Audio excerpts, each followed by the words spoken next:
ସେମାନଙ୍କ ମୁହଁ ଆଉ ତୁ ଦେଖି ପାରିବୁନି। ମୁଁ ତୋରି ପାଖକୁ ଆସିଛି, କିଛି କାମ ନାହିଁ। କାମ ଅଛି ତୋ ଝିଅ ତାଙ୍କ ପାଖରେ। ତୋ ସାମ୍ବାଦିକ ସନତ ଦାସ ପାଇଁ ମୋ ବେଶରେ ତାଳା ପଡିଗଲା। ତାର ସାମ୍ବାଦିକତା ପାଇଁ ମୋ ହାତରେ ହାତ ପଡି ମୋ ଜେଲ ଯାଇଥିଲା। ମାରି ନଥାନ୍ତି ସିଏ ବଞ୍ଚି ଗଲେ ମୋ ବିଜନେସ ଆରମ୍ଭ ହେଇଥାନ୍ତା। କିନ୍ତୁ ସେ ମଲା, ମୁଁ ଜେଲରୁ ବାହାରିଲି, ମୋ ବିଜନେସ ଆରମ୍ଭ କେହି ଆରମ୍ଭ କରିବେନି। ଆରମ୍ଭ କରିବେ ତୋ ଝିଅ ଦିଟା। ତୋ ଝିଅ ଦିଟାକୁ ନେଇ ବେଶ୍ୟାଳୟରେ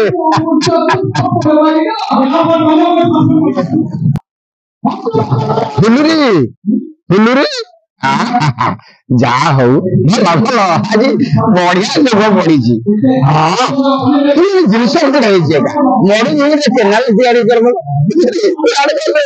ଆସୁନି ଆଜି ଟିକେ ଚା ପାଣି ପିଇବା, ବସି କଥାବାର୍ତ୍ତା ହବା।